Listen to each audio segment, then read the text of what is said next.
Assalamualaikum warahmatullahi wabarakatuh. A'udzu billahi minasyaitonir rajim. Bismillahirrahmanirrahim. Innal hamdalillah nahmaduhu wa nasta'inuhu wa nastaghfiruh. Wa na'udzu billahi min syururi anfusina wa min sayyiati a'malina. May yahdihillahu fala mudilla lahu wa may yudlil fala hadiya lahu. Asyhadu an la ilaha illallah wahdahu la syarika lah wa asyhadu anna Muhammadan abduhu wa rasuluh la nabiyya wa la rasula ba'dah. Allahumma salli wa sallim wa barik ala nabiyyina Muhammad wa ala alihi wa ashabihi wa man tabi'ahum bi ihsanin ila yaumiddin. Qala Allah ta'ala fi kitabihil karim. A'udzu billahi minasyaitonir rajim. Bismillahirrahmanirrahim. Ya ayyuhalladzina amanu taqullaha haqqa tuqatih wa la tamutunna illa wa antum muslimun. Amma ba'd. Fa ya ayyuhal muslimun usini wa iyyakum bittaqwallah faqad fazal muttaqun. Bapak-bapak dan ibu-ibu jamaah pengajian yang dirahmati Allah Subhanahu wa taala. Alhamdulillahirabbil alamin. Marilah senantiasa kita tidak lupa bersyukur kepada Allah Subhanahu wa taala atas segala nikmat dan karunia yang dilimpahkan kepada kita, sehingga sampai dengan pagi hari ini kita masih diberi kesehatan, masih diberi kesempatan untuk senantiasa menambah ketaatan kita dan ketakwaan kita kepada Allah Subhanahu wa taala. Shalawat dan salam semoga dilimpahkan kepada Nabi kita Muhammad sallallahu alaihi wasallam, keluarganya, para sahabatnya serta para pengikutnya.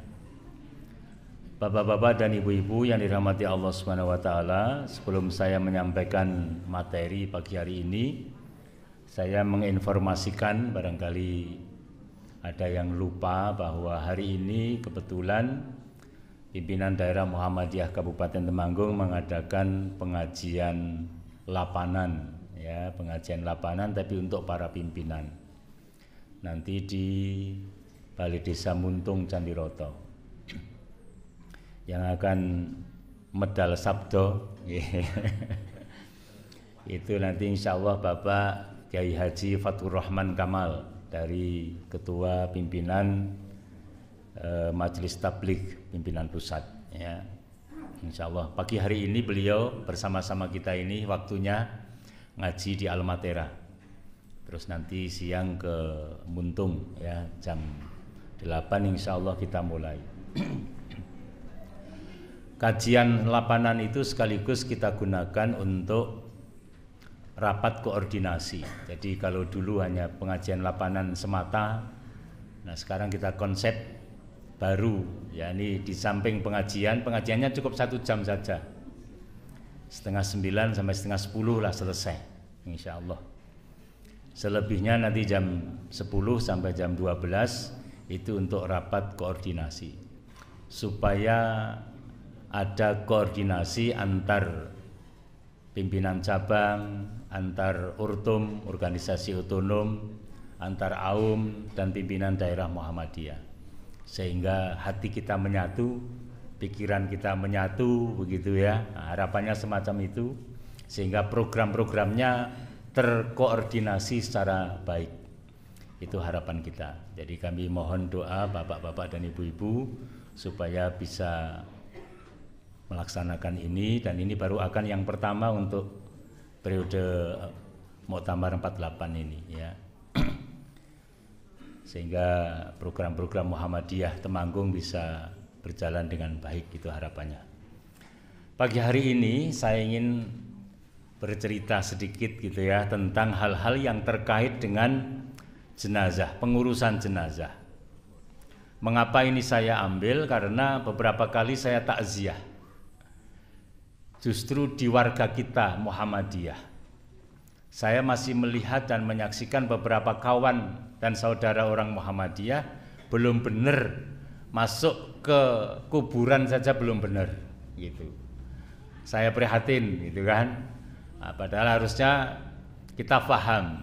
Oleh karena itu saya tadi malam ya pikir apa materi yang tepat. Nah, saya pikir itu, sehingga saya membuka kitab Himpunan Putusan Tarjih Muhammadiyah. Ini yang pertama saya ingin sampaikan, bab kaifiyatut tajhiz ya. Kaifiyatut tajhiz itu cara-cara persediaan yang berkaitan, atau persediaan itu maksudnya adalah hal-hal yang berkait dengan orang yang sakit sampai kepada meninggal dunia, sampai kemudian nanti keperawatannya gitu. Ini saya singgung sedikit dan supaya kita mengenal kitab Putusan Tarjih Muhammadiyah. Kadang-kadang orang Muhammadiyah tidak paham tentang Putusan Tarjih Muhammadiyah. Dianggapnya Muhammadiyah nggak punya kitab. Baik, mari kita mulai di sini. A'udzubillahi minasyaitonirrajim. Bismillahirrahmanirrahim. Idza maridha ahadukum. Apabila, idza itu apabila, maridha sakit, marid sakit, ahadukum salah satu di antara kalian, falyasbir maka hendaklah sabar. Jadi ini perintah, kalau kita sakit maka hendaklah kita sabar.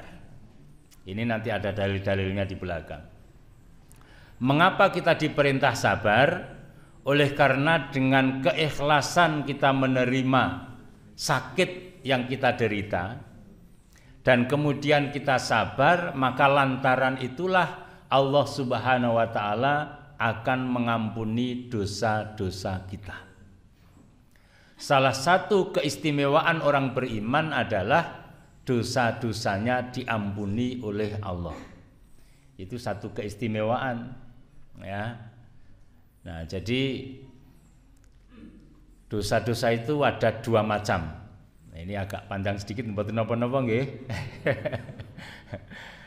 Biasane nek kedawan ya sok padha repot nggih. Dosa itu ada dua macam, dosa besar yang disebut dengan kabair dan dosa-dosa kecil. Ya. Nah, nanti kita bedakan. Dosa-dosa besar itu adalah dosa-dosa, ini menurut saya menyimpulkan dari beberapa ulama bahwa yang dimaksud dengan dosa besar itu adalah dosa-dosa yang memang secara nyata disebutkan di dalam Al-Quran maupun Sunnah Nabi dan mengandung had, hukuman-hukuman ya secara langsung di dunia. Misal membunuh orang. Membunuh orang itu tanpa hak ya, yang tanpa hak itu dosa besar karena ada hadnya dan disebutkan di dalam Al-Quran maupun Sunnah Nabi. Itu dosa besar. Syirik itu dosa besar, disebutkan bahaya dosanya di dalam Al-Quran maupun Sunnah Nabi, dan akibatnya ada, yaitu orang yang syirik dan mati dalam keadaan syirik, dia tidak akan masuk surga. Itu maka masuk dosa besar. Sihir, ngantos niki masalah sihir, paraan kathah napa mboten? Sihir itu ada di dunia ini, jangan dianggap tidak ada. Nah, sihir itu termasuk dosa besar, termasuk kabair. Ya. Perdukunan termasuk dalam hal-hal yang kaitannya dengan sihir itu dosa besar. Ya. Riba itu dosa besar. Makan harta anak yatim, ya, melampaui batas itu dosa besar. Ya. Uququl walidain membuat orang tua menjadi menangis sedih karena perbuatan kita, perbuatan anaknya. Nah, itu termasuk dosa besar. Nah, dosa-dosa besar yang demikian itu tidak akan diampuni oleh Allah kalau tidak bertaubat. Jadi siapapun yang pernah melakukan dosa besar, hendaklah dia bertaubat kepada Allah dengan memperbanyak istighfar, menyesali diri untuk tidak melakukan kembali. Nah, itu dosa-dosa besar. Nah, nanti ini bisa menjadi pembahasan tersendiri ya. Nah, semua dosa-dosa selain itu, selain yang dosa besar, sebenarnya perlu di-list dosa besar itu apa saja ya, sekitar 17-an macam dosa besar. Selain dosa-dosa besar disebut dengan dosa-dosa kecil. Nah, dosa kecil itu bisa diampuni oleh Allah Subhanahu wa taala apabila kita sregep sholat wajib. Satu, jadi antara sholat dengan sholat itu menghapus dosa. Contohnya dosa kecil, napa? Bohong. Dusta. Saniki dusta ning sehari-hari. Tapi ada ulama yang menyampaikan dosa kecil kalau dilakukan terus-menerus dan sengaja, maka bisa menjadi dosa besar. Nggih. Jumat ke Jumat. Nah, Jumat yang satu itu mengampuni dosa-dosa kecil di antara Jumat yang lalu sampai Jumat yang kemudian. Dari puasa ke puasa, ya, puasa bulan Ramadan itu mengampuni dosa-dosa kecil. Sedekah mengampuni dosa-dosa kecil. Gitu nggih.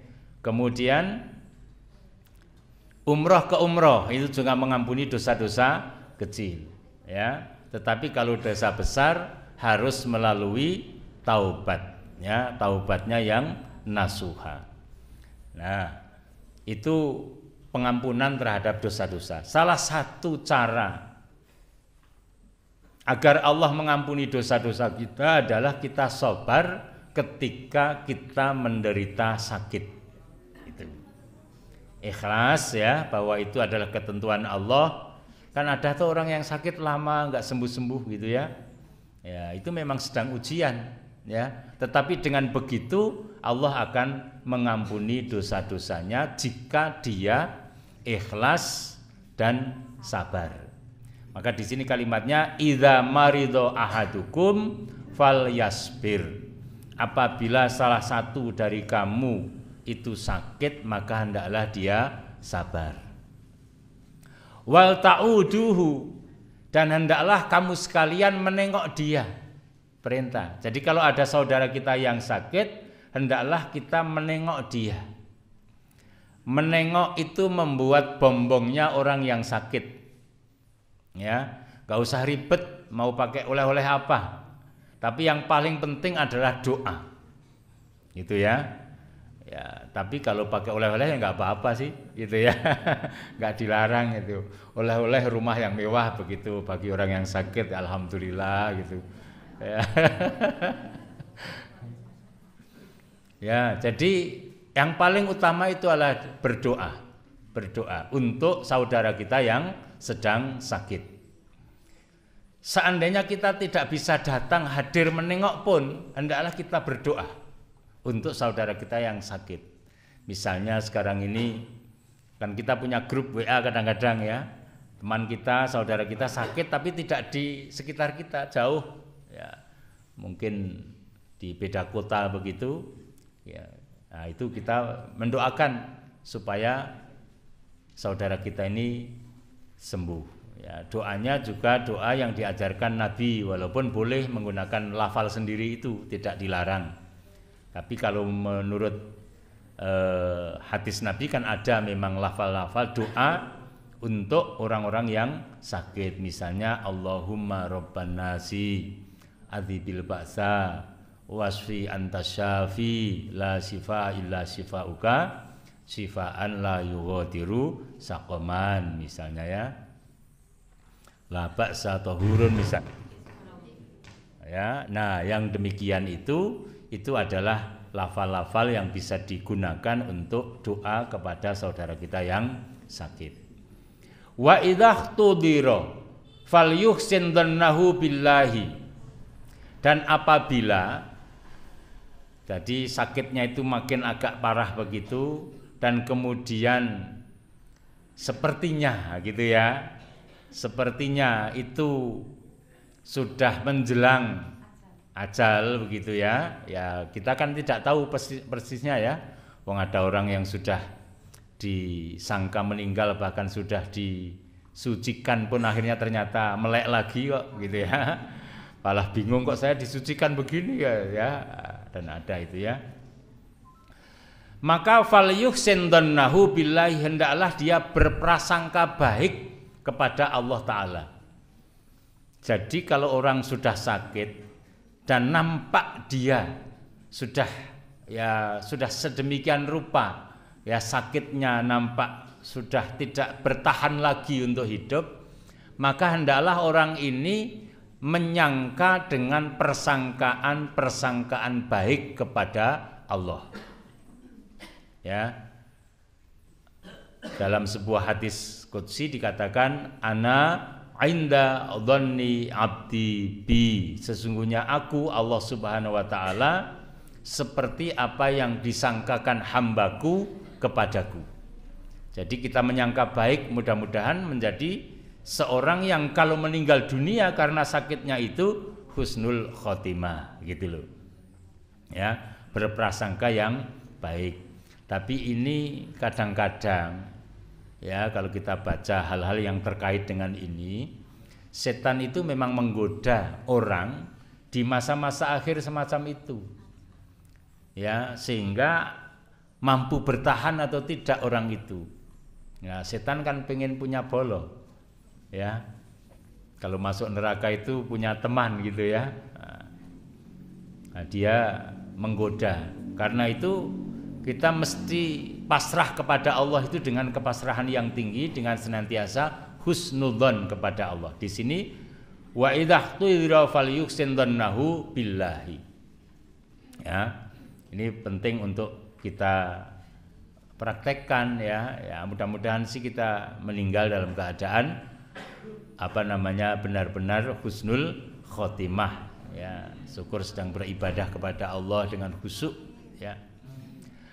Wal yusi intarka khairan, dan hendaklah dia memberi wasiat apabila dipandang dia meninggalkan barang-barang yang berharga. Ya, wal yusi intarka khairan. Ya, jadi hendaklah dia memberikan wasiat. Kalau kita memberi wasiat sekarang sebelum datang sakit gitu, apa boleh? Ya boleh saja. Ya, ditulis wasiat-wasiatnya itu nanti suatu saat kok meninggal dunia, istri atau suami atau anak-anak itu baca gitu kan. Nah, itu boleh. Itu yang berkaitan dengan wasiat. Nanti pembahasan itu ada sendiri. Walaqinuhu la ilaha illallah. Dan hendaklah saudara-saudara kita yang lain itu mentalkinkan dia, sulit mengomongnya ya. Mentalkinkan orang yang sedang sakit itu dengan kalimat la ilaha illallah. Usahakan kalimatnya sempurna semacam ini, jangan hanya Allah Allah saja. Apakah boleh hanya Allah Allah saja? Ya boleh saja, tapi sempurnanya adalah kalimat la ilaha illallah. Bagaimana kalau ternyata baru la ilaha kemudian dia menghembuskan nafas?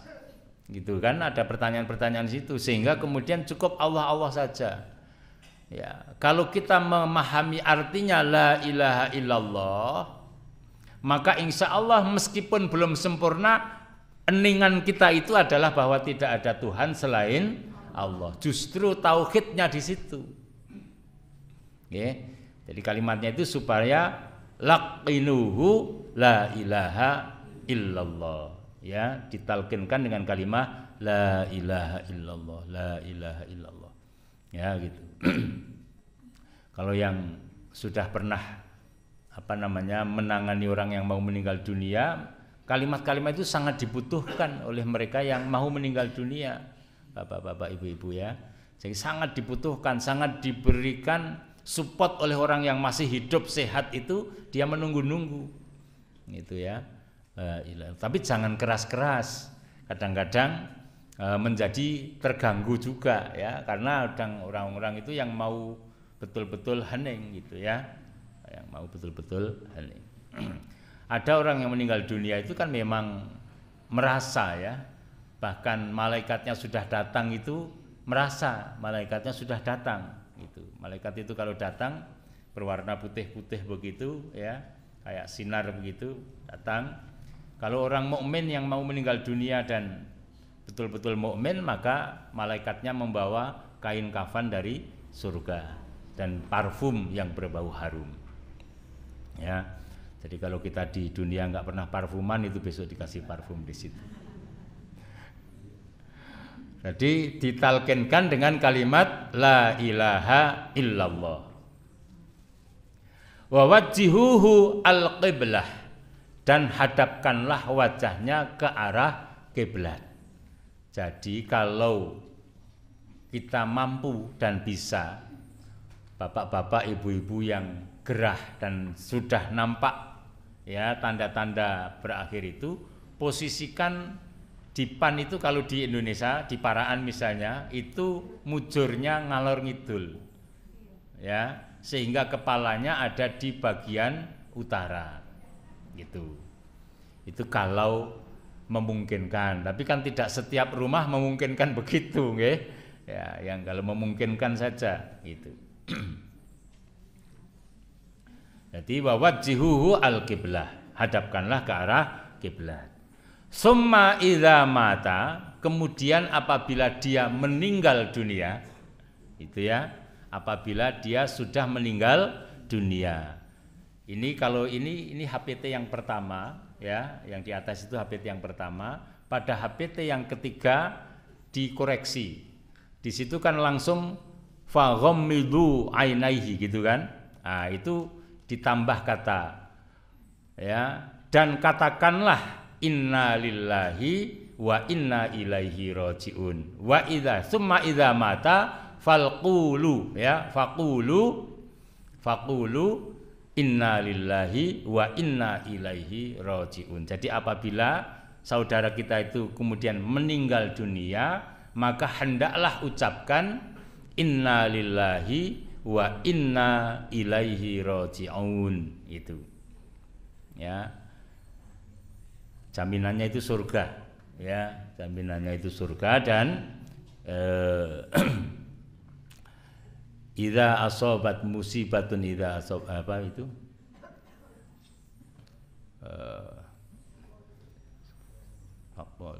dalam surat Al-Baqarah itu ya, kok nganti lupa. Apabila meninggal dunia, apabila idza asaba musibatun faqulu inna lillahi wa inna ilaihi rajiun, itu ya. Wala nabluwannakum bisyai'in minal khaufi wal ju'i wa naqsin minal amwali wa anfusi was samarat wa basyiris sabirin, dan seterusnya itu ya. Idza asabat musibatun qalu inna lillahi wa inna ilaihi rajiun. Nah, begitu. Jadi summa idza mata faqulu inna lillahi wa inna ilaihi rajiun. Faghammidu ainaihi, kemudian tutuplah kedua matanya.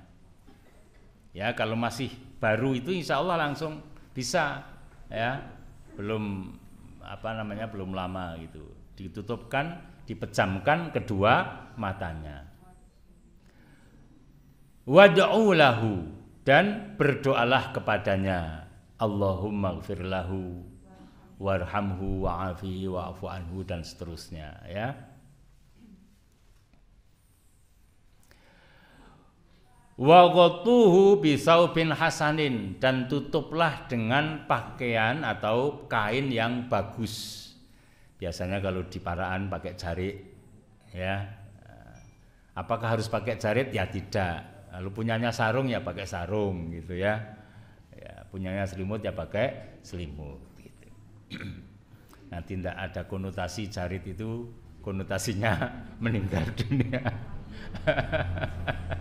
Sebab sekarang nggak ada orang pakai jarian ya, jarang banget. Jadi kalau anak-anak muda sekarang konotasinya nanti jari itu untuk orang meninggal gitu ya, enggak ya. Itu kan pakaian zaman dulu. Kebaya, kebaya yang atas ya.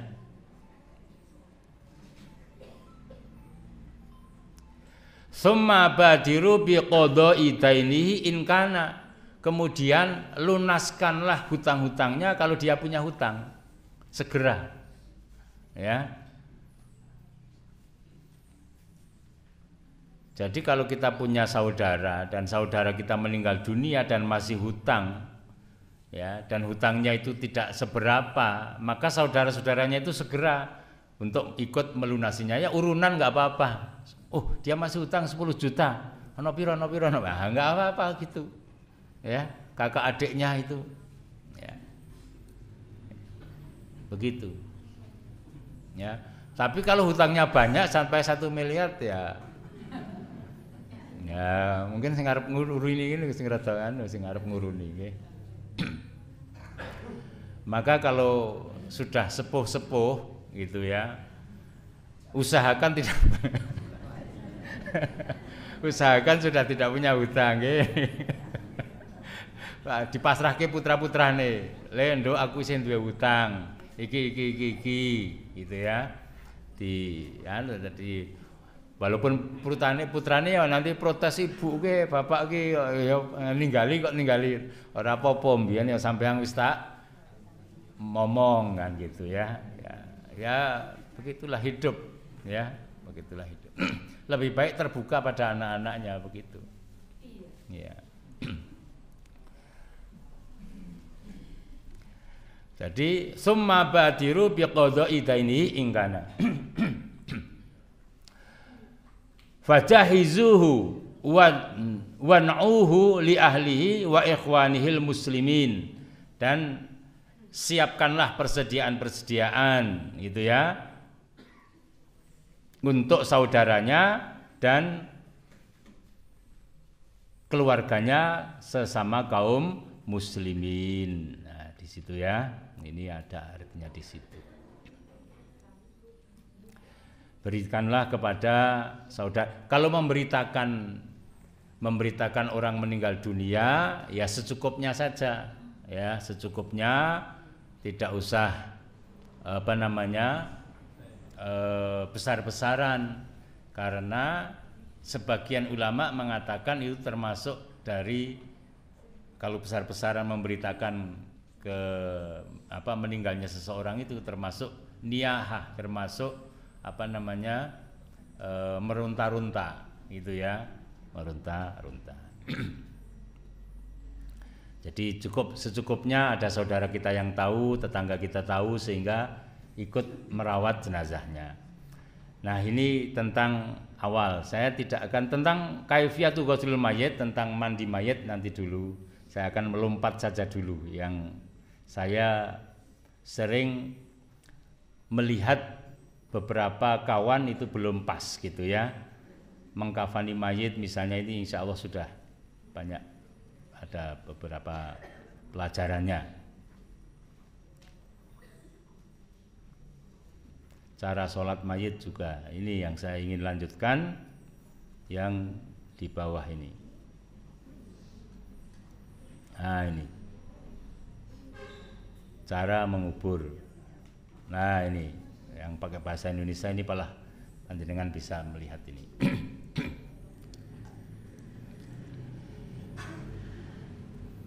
Sesudah disolatkan, ya, kalau mayit sudah disolatkan, tadi saya lewati ya, ini karena ini yang banyak saya temui gitu ya. Kalau menyolatkan sebagainya saya juga belum tahu, mungkin perlu dipelajari secara lebih lengkap ya. Kalau ada yang belum bisa sholat jenazah harus belajar ya, kasihan saudara kita. Saya pernah menangi orang, ini meninggal dunia. Bapaknya ini yang meninggal dunia ini guru ngaji dan kiai ya. Tapi putranya itu nggak bisa menyolati jenazah. Ya memang dunianya itu dunia sekarang ya. Putranya itu nggak bisa menyolati. Akhirnya ketika menyolati jenazah, ibunya mendampingi dan ibunya mendiktekan di samping anaknya. Saya prihatin melihat itu, bang. Saya di sampingnya. Saya prihatin. Ini seorang tokoh, ya kiai, kemudian guru ngaji. Ketika meninggal dunia, bahkan putranya yang sulung tidak bisa menyolatkan jenazah. Jadi mumpung kita masih diberi kesempatan, ya, hendaklah kita belajar tata cara sholat jenazah yang benar gitu, sehingga saudara-saudara kita kan punya hak untuk disolati, ya, punya hak mereka, dan kita berikan hak untuk mereka tentang sholat jenazah itu. Nah, saya lewati dulu itu. Sesudah disolatkan, bawalah jenazah itu ke pekuburan dengan cepat-cepat, bersegera. Ini jangan lari, itu nanti sampai jatuh, mayitnya akan kasihan, gelinding gitu kan. Ya maksudnya cepat-cepat itu bersegera, tidak menunda-nunda, kecuali kalau memang terpaksa. Nah, terpaksanya itu misalnya apa? Misalnya meninggal di Paraan, mau dimakamkan di Surabaya, nah itu kan memang butuh waktu, ya toh, butuh waktu. Tapi kalau meninggal di Paraan, mau dikuburkan di Paraan kan ya dekat saja, ya itu segera. Kalau memang tidak ada yang dijadikan alasan, ya bersegera. Begitu liang lahatnya jadi, ya di sini sudah dikafani, sudah disolatkan, ya dan lain sebagainya sudah. Ya segera gitu. Dan iringilah ia dengan berjalan di sekelilingnya. Kadang-kadang ada pertanyaan, kita di depannya atau kita di belakang mayit gitu ya. Kadang-kadang pertanyaan semacam itu, dan itu dibahas di dalam kitab-kitab fikih. Ada sebagian yang menyarankan di depan jenazah, tapi ada pula yang di belakang jenazah. Kalau kita lihat hadis-hadisnya tidak begitu jelas, tetapi Nabi bersama para sahabat mengiringi di kanan kiri jenazah gitu ya. Maka iringilah ia dengan berjalan di sekelilingnya, ya, dekat kepadanya, jadi tidak menjauh. Malah omong-omongan bab baku misalnya gitu kan, Paraan ya baku gitu ya. Oh, ini sedang takziah, sedang mau berangkat ke kuburan, malah membicarakan baku. Jangan. Jadi kita bicarakan, kita banyak membicarakan tentang kematian supaya kita ini ingat mati.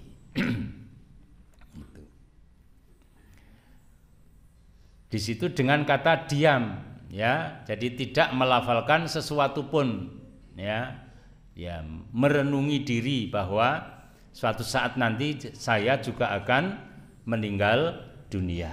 Gitu. Dan janganlah orang wanita pergi mengiringinya. Nah ini sebuah saran, anjuran, ya, nanti ada penjelasan. Kalau para wanita itu memang menghendaki itu, nah misalnya kok suami yang meninggal dunia, nah dia ingin mengantarkan sampai ke liang lahatnya gitu ya. Kalau dirasa kuat dan tidak akan semaput gitu ya, tidak akan pingsan dan lain sebagainya, ya tidak mengapa, walaupun setahu saya para ulama memakruhkan itu. Makruh itu lebih baik tidak, ya, gitu. Ya. Tapi tidak berdosa apabila bertahan dan kuat. Tapi seandainya di rumah saja itu akan lebih bagus, gitu. Dan janganlah kamu duduk sehingga jenazah itu diletakkan. Jadi ketika kita melihat jenazah diangkat, gitu, maka semua berdiri. Meskipun jenazah itu bukan seorang mukmin. Jadi kalau kita melihat jenazah diangkat berjalan, maka kita yang melihat itu berdiri, ya, tidak duduk-duduk saja, kecuali yang memang tidak bisa berdiri atau karena sakit sulit untuk berdiri. Ya, yang bisa berdiri, berdirilah sebagai satu penghormatan terhadap jenazah. Meskipun sekali lagi bahwa jenazah itu bukan dari kalangan kaum mukminin itu. Ya. Nih, kadang-kadang saya masih menemui orang masih cerita saja jenazah bahkan sedang diangkat, ya masih duduk-duduk saja, ya di tempat orang yang terkena musibah. Nah ini hendaklah kita tidak demikian. Jadi bahkan kalau jenazah lewat saja kita berdiri. Kalau kita sedang berkendaraan dan jenazah lewat, ya kita sebisa mungkin juga minggir dan berhenti, ya begitu. Bagaimana kalau ambulan? Nah, beda lagi kalau ambulan nanti ya, sudah beda lagi. Ambulan wing gitu. Beda lagi kalau ambulan. Ambulan belum tentu jenazah yang dibawa kan. Gitu. Ya. Begitu pula ketika kita mengiringinya sampai ke kuburan, sampai ke makbaroh gitu. Nanti ya jangan buru-buru duduk sebelum jenazah itu ditaruh diturunkan dari yang orang-orang mikul itu kan. Kalau sekarang di Paraan sudah nggak mikul lagi, di gledek ya kan. Nah sebelum diturunkan ya kita tidak duduk dulu. Nah, nanti kalau dia sudah berhenti baru kita boleh duduk. Nabi dulu juga pernah menyaksikan orang menggali kubur ya sambil menanti, itu juga duduk-duduk di sekelilingnya itu ya bersama para sahabat ya. Juga pernah melakukan yang demikian. Dan apabila kamu melihat jenazah meskipun ini malah di sini sudah ada, meskipun jenazah Yahudi, maka berdirilah sehingga melalui kamu atau diletakkan. Dan kuburlah mayat itu di dalam lubang yang baik dan dalam. Buatlah baginya galian lahat serta pasanglah di atasnya batu bata mentah. Maksudnya itu begini. Ini kalimat ini memang dibuat di zaman itu ya, di tahun 30-an ya, HPT ini. Jadi kalau orang sudah dikuburkan, maka tanah itu diratakan, kemudian dikasih jenggulan sedikit di atas mayat itu. Jenggulan, perso nggih? Sedikit gundukan saja. Jangan lebih dari sejengkal kita. Ya, kalau sejengkal kita itu kalau laki-laki kira-kira 20-an senti ya, jangan lebih dari itu. Gitu. Supaya apa? Itu juga menjadi tanda bahwa mujurnya dia, ini seperti ini mujur gitu kan. Itu ini berarti mayat, sehingga kalau kita lewat itu tidak boleh ngelangkai. Ya, kalau orang lewat itu tidak boleh ngelangkai mayat. Jadi di pinggirannya, di atas kepalanya atau di bawah kakinya gitu. Ini saya memperhatikan betul, kadang yang jelang gitu saja ya. Nah, ini jelang niku pirsa nggih maknane? Ini bahasa. Gitu kok aja gitu. Tidak paham, tidak paham terhadap aturan ini. Ini fikih ya, fikih hal yang berkaitan dengan janais gitu.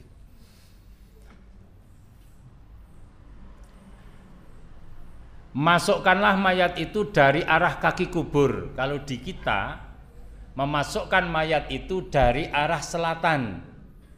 Kuburnya kan mesti mujur ngalor ngidul gitu. Di Paraan, di Temanggung, Sami, di Indonesia ini semuanya karena kiblatnya di Arab Saudi gitu. Jadi mujurnya kuburan liang lahat itu mesti ngalor ngidul, mesti utara selatan, ya kan? Maka memasukkan kepalanya itu dari arah kaki, berarti dari arah selatan masuk itu. Dengan mengucapkan bismillahi ala millati Rasulillah gitu ya. Ini kadang-kadang juga lupa saya lihat itu ya. Kemudian kita harus memberitahukan ya agak keras-keras gitu, supaya ingat ya, bismillahi ala millati Rasulillah. Dimasukkan gitu. Jadi dari arah yang selatan menuju ke utara gitu, sehingga kepalanya nanti di bagian utara gitu. Dan bacalah ketika meletakkannya dari dalam kubur itu dengan bismillahi ala millati rasulillah, ya. Ya. Apa tuh maknanya bismillahi ala millati rasulillah itu? Bismillah dengan nama Allah. Ala millati di atas, ala itu di atas, millah itu agama, ajaran, rasulillah Rasulullah. Jadi bismillah, semoga ini berada di atas ajaran Rasulullah, begitu, sehingga mayatnya itu mudah-mudahan diterima oleh Allah Subhanahu wa taala. Serta tutuplah atas kubur mayat wanita waktu dikuburkannya. Jadi kalau menguburkan ibu-ibu, wanita-wanita itu ketika dikuburkan dimasukkan, atasnya dikasih tutup, ya. Nah sekarang kalau kita baik laki-laki maupun perempuan biasanya ditutup terus supaya tidak, ya ini tak takon ini wedok apa lanang, enggak usah ya, sekarang tutup saja semua enggak apa-apa gitu ya. Jadi memang disarankan seperti itu, ini syariatnya. Jadi kalau wanita itu ditutup di atasnya pakai kain itu ya.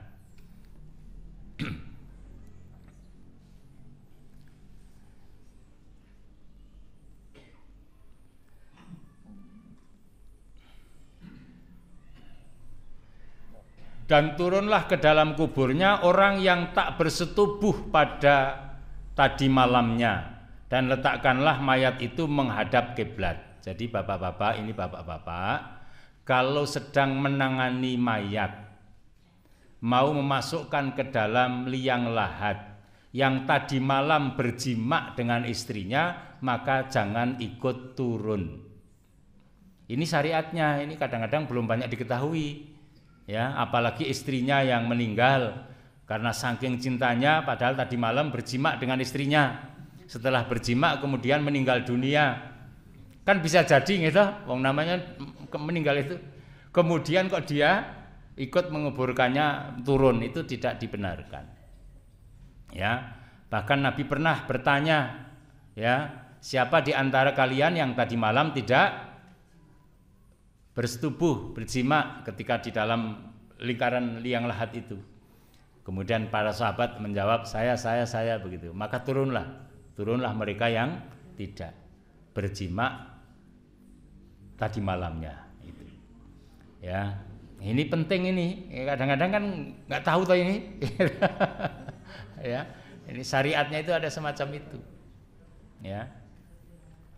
Nggih. Dan letakkanlah mayat itu menghadap kiblat. Nah kalau ini sudah rata-rata semua ya. Kemudian mayatnya diiringke. Ya, mayat biasanya diiringkan, kemudian dihadapkan ke arah kiblat, miring.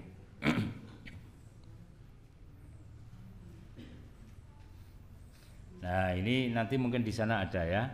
Jadi sebisa mungkin nanti kepala itu dibuka ya, wajahnya itu, kemudian dikasih tanah ya, maksudnya memang supaya jejek dan kemudian dia menyentuh tanah langsung ya, pipinya atau apanya itu ya menyentuh tanah langsung itu. Kakinya juga demikian ya, kembali ke tanah lagi, memang asalnya dari tanah. Dihadapkan menghadap ke arah kiblat. Janganlah kamu menguburkan mayat pada waktu matahari terbit kecuali sesudah naik. Jadi tidak boleh ketika kita menguburkan mayat itu bersamaan dengan jam-jam atau waktu-waktu larangan sholat. Matahari terbit persis dilarang sholat. Matahari pas di tengah-tengah dilarang sholat. Matahari terbenam dilarang sholat. Maka jangan. Maka lewatkan dulu. Ya, lewatkan dulu kalau sudah terbit sekian menit baru bawalah masukkan. Atau kalau sedang siang nunggu sampai tergelincir gitu. Atau menjelang maghrib ya, maka nunggu sampai maghrib selesai saja sekalian. Nah gitu. Atau malam sekalian. Nah ini penting untuk dipahami ya, sehingga kalau mau memberangkatkan mayit ke kuburan juga dilihat waktunya. Kira-kira ini nanti nabrak larangan sholat, waktu sholat itu atau tidak, nah, gitu ya. Sehingga di sini kalimatnya dilarang pula pada waktu tengah-tengah hari, matahari di arah atas kepala, dan pada waktu hampir terbenam kecuali sesudah terbenam. Itu Ini angka-angka ini nanti di belakangnya selalu berkaitan dengan dalil-dalil yang dipakai, ya. Serta janganlah meninggikan kubur lebih dari sejengkal, tadi sudah saya sampaikan. Serta janganlah kamu buat tembok di atasnya, tetapi buatlah tanda di atasnya dengan batu umpamanya. Jadi berikan tanda saja, nisan boleh, ya, batu nisan boleh, kayu boleh, ya. Tapi jangan permanen, kasihan nanti tetangganya, ya. Tetangganya kalau sudah meninggal, tidak izin dulu. Kan pekuburan untuk semuanya, ya, kecuali pekuburan yang bayar, ya. Nah, itu pun ada waktunya. Kalau di Jakarta kan ada waktunya sampai berapa tahun, gitu kan. Ya. Tapi kalau di Paraan masih belum ada ya, yang itu toh. Kuburan bayar nonton mboten. Nonton ya.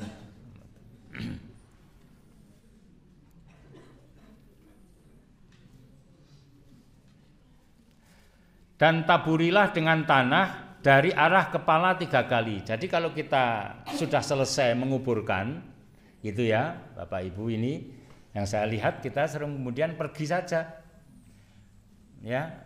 Jangan seperti itu. Mereka yang menanam itu kan ikut macul, ya, sampai selesai kemudian pakai gundukan sedikit, kasih apa itu namanya, nisan kanan kiri kan, di utara dan selatan. Nah kemudian kita kadang-kadang ikut pergi saja. Jangan ambil sebagian tanah, taburkan di atas kepalanya itu, bagian kepalanya di nisan yang utara 3 kali. Ini sunah-sunahnya semacam itu, ya. Nah, nanti kita praktekkan kalau pas gitu ya, jangan nanti koyo-koyo dandang. Ya, jadi suatu saat kalau kemudian kita pas takziah, kemudian sampai menguburkannya, nah itu dipraktekkan, itu dipraktekkan.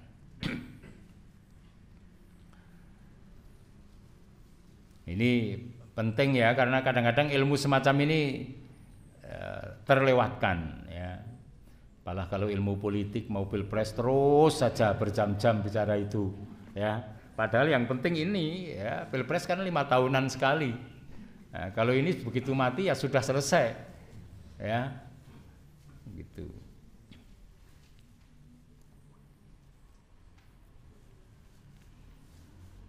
Jadi menaburi ya, ditaburi. Ini kita ini terutama yang kakung-kakung ini, karena yang mesti mengantarkan sampai sana yang kakung-kakung.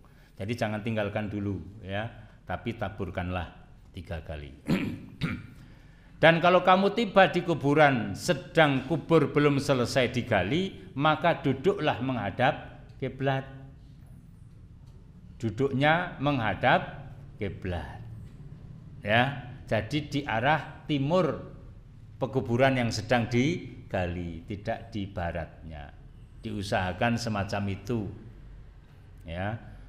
Kecuali itu mepet, ya, pas kuburan yang dipepet paling timur, nah, sudah nggak bisa lagi, nah, nggak apa-apa, ya. Ini hanya sunnah saja, jangan wong hanya ya, wong memang itu sunnah ya kita usahakan bisa melaksanakannya gitu. Tapi kalau terpaksa nggak apa-apa.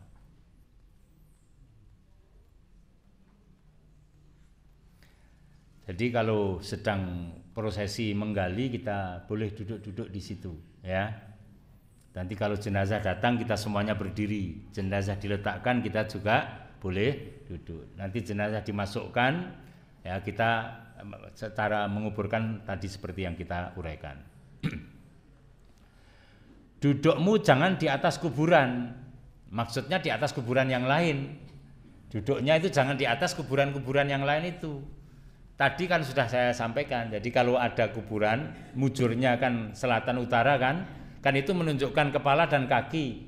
Maka jangan di atas itu kita duduk. Gitu. Mesti di antara sela-sela antara kepala seseorang dengan kaki orang lain. Nah, itu ditandai dengan nisan gitu. Ditandai dengan nisan. Maka di antara itu kita duduk, jongkok-jongkok dan lain sebagainya itu. Ya, jangan di atas kuburannya, jangan di atas mayatnya itu. Nah, gitu. Ini hal-hal kecil kelihatannya tapi ini perlu kita sampaikan. Dan janganlah kamu berjalan di antara kuburan dengan alas kaki. Saya masih sering melihat masuk kuburan pakai alas kaki saja. Ya. Belum lama ini saya juga masuk begitu, saya lepas sepatu saya, kanan kiri itu melihat kayak bingung gitu ya. Ini kok Pak Makmun kok dilepas? Ya, dia mau bablas saja kan? Akhirnya mundur lagi, ikut-ikut lepas gitu ya. Ini sunnahnya. Jadi kalau kita mau masuk ke kuburan itu lepas alas kaki dan kakinya itu kaki kanan dulu, ya, kaki kiri dulu itu kalau masuk kamar mandi, gitu ya. Jadi kalau kita masuk ke kuburan itu kaki kanan dulu. Bahkan jangan lupa berdoa assalamualaikum ya ahlad diyar minal mu'minin wal mu'minat misalnya gitu kan. Wal muslimin wal muslimat wa inna insyaallahu bikum lahiqun nas'alullaha lana walakumul afiyah. Itu ucapan salam kepada ahli kubur di dalam kuburan gitu ya. Kadang-kadang ada yang bertanya nyeletuk napa mireng niku Pak Makmun gitu kan. Ya mendengar, kalau tidak diajarkan ya tidak mendengar. Itu diajarkan tentu mendengar dan mereka mengucapkan waalaikumsalam. Gitu. Loh kan tidak di situ Pak Mawon, di alam barzah. Ya alam barzah di mana? Kan tidak ada yang tahu. Tidak diberitahukan alam barzah itu di mana. Ya kan? Alam barzah ya alam barzah, alam lain. Ya. Dulu ketika perang Badar, kemudian setelah selesai gitu. Nah, perang Uhud apa perang Badar ya saya perang Badar kalau tidak salah, perang Badar. Setelah perang selesai kan kemudian Nabi memerintahkan kepada sahabat yang masih segar bugar gitu kan, masih menang gitu kan, supaya mereka menyeret orang-orang yang kafir, diseret saja, dimasukkan ke dalam lubang, dimasukkan ke dalam sumur, jadikan satu di situ. Kemudian Nabi mengatakan, wahai, disebutkan satu persatu, ya, disebut wahai Abu Jahal bin ini, terus disebutkan satu persatu gitu. Kemudian sahabat Umar bertanya, wahai Rasul, apa mereka mendengar? Gitu. Maka Nabi menjawab, bahkan mereka lebih mendengar daripada kita mendengar kita sendiri. Itu ya. Jadi ya ucapkan. Jadi ketika kita masuk itu pakai kaki kanan, sandal kita dilepas di kuburan itu, kita ucapkan assalamualaikum ya ahlad diyar minal mu'minina wal mu'minat wal muslimina wal muslimat wa inna insyaallahu bikum lahiqun nas'alullaha lana walakumul afiyah. Diapal ki rumiyin ngisuk ulangan. Ujian. Diapal ki. Ujian itu. Nah, itu diapalkan. Maka di situ dikatakan, dan janganlah kamu berjalan di antara kuburan dengan alas kaki. Bila sudah selesai menguburkan, maka doakanlah, mintakan ampun dan ketetapan hati bagi si mayit, ya. Kita doa Allahumma gfir lahu warhamhu wa'afihi wa'fu anhu, misalnya seperti itu. Allahumma akrim nuzulahu wa wasi' madkhalahu. Misalnya ya Allahumma naqih min khotoyahu kama yunaqqas saubul abyadu minad danas. Allahumma agsilhu bil ma'i wa bisal Allahumma agsilhu bil ma'i wasalji wal barad. Misalnya semacam itu. Allahumma la takhrimna ajrahu wa la taftinna ba'dahu waghfir lana walahu. Itu doa-doa yang kita hafal ya. Kalau terpaksa nggak bisa itu ya pakai doa bahasa kita ya kalau terpaksa. Tapi kalau bisa ya hafalkan, wong itu penting. Penting. Pakai doa kita, ya Allah ampunilah dia, ya tempatkan dia pada tempat yang mulia. Ya. Gantilah keluarganya dengan yang lebih baik gitu ya. Anjur kok diganti keluarga yang lebih baik gitu, maksudnya apa? Jadi amal soleh itu nanti di sana akan menjadi keluarga bagi orang yang meninggal dunia. Dia akan berubah menjadi orang makhluk ya. Nah, itu amal soleh.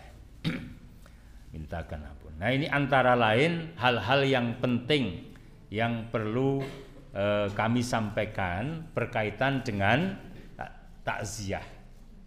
Ya, kadang-kadang itu saya melihat ya hal-hal yang tadi lupa. Kemudian kalau makan-makan bagaimana? Ini nanti pertanyaan-pertanyaan banyak banget berkaitan dengan ini. Maka ini kan baru 2 materi ya toh. 2 materi ketika menjelang meninggal, sampai meninggal, dan kemudian ketika mengantarkan jenazah sampai penguburannya. Itu mestinya dibahas sampai kepada tata cara mengkafani, menyolatkan ya, bagaimana upacaranya ya dan lain sebagainya. Itu mestinya dibahas ya, mungkin lain kali atau mungkin ustadz lain yang rutin membahas masalah fikih malam Selasa itu. Saya rasa demikian. Ini tidak terasa sudah jam 7 lebih. Apanya itu? Oh, kalau doa ya beda. Kalau perempuan ya pakai H. Allahumma firlaha warhamha wa'afiha wa'fu anha gitu. Kemudian kadang-kadang ini yang saya lihat di grup WA itu kadang-kadang kalau yang meninggal dunia masih bayi, maka doanya jangan ya apa semoga husnul khotimah. Ya enggak usah itu karena masih bayi itu belum punya dosa. Ya, semoga menjadi bidadari surga, menjadi tabungan bagi kedua orang tuanya dan menjadi wasilah orang tuanya untuk amal soleh orang tuanya. Begitu doanya itu.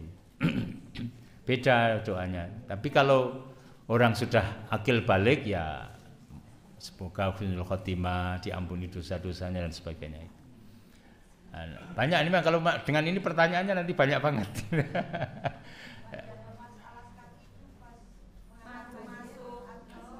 Mau masuk ke kuburan. Iya termasuk. Jadi mau ziarah, misalnya mau ke makbaroh, mau masuk ke makamnya, mau makbarohnya, pintu gerbang kan ada mestinya toh. Atau dari saya itu kita lepas alas kaki. Jadi masuk itu sudah dengan lepas alas kaki itu. Okay.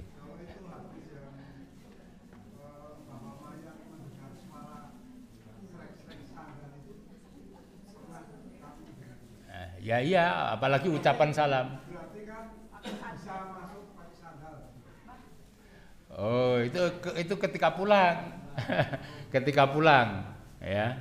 Ketika pulang. Jadi ketika sudah selesai penguburan, kemudian mereka pulang gitu kan. Tidak ada yang ditinggalkan kecuali amal solehnya kan. Nah yang pulang itu kan pakai sandal juga gitu. Ya disunahkan ya. Nggih. Nggih, menghadapnya ke kiblat ya. Nggih, jadi kalau sudah selesai menguburkan, hendaknya bapak-bapak yang mau mendoakan itu di sebelah timur kuburan orang mayit ini. Jangan di baratnya, kemudian menghadapnya ke arah kiblat dan berdoalah mengangkat tangan. Itu sunnahnya demikian. Ya. Jadi di sebelah timur menghadap ke arah kiblat di belakang si mayit gitu.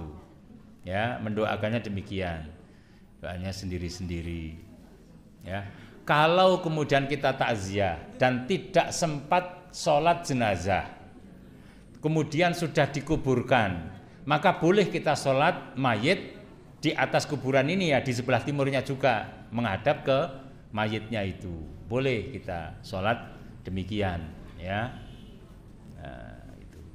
Ini memang pertanyaannya banyak, kalau dibuka ini nanti pertanyaan terus ini. Kita tutup saja soalnya harusnya memang menjadi pembahasan khusus ya. Ini kan hanya saya menemui beberapa rekan kok ini kayaknya ada yang belum paham dengan tata cara ini gitu. Maka pagi hari ini saya sampaikan, mudah-mudahan menjadi tambahan ilmu untuk kita, untuk bisa kita amalkan. Nanti tanya jawab bisa lebih panjang ketika membahas khusus masalah jenazah ya, pengurusan jenazah dari meninggal dunia sampai pemakaman, sampai upokoro ya, upokoro apa namanya, upacara ya, dan lain sebagainya. Demikian, kurang dan lebihnya mohon maaf, saya akhiri. Subhanakallahumma wa bihamdika asyhadu an la ilaha illa anta astaghfiruka wa atubu ilaih. Alhamdulillahirabbil alamin. Assalamualaikum warahmatullahi wabarakatuh.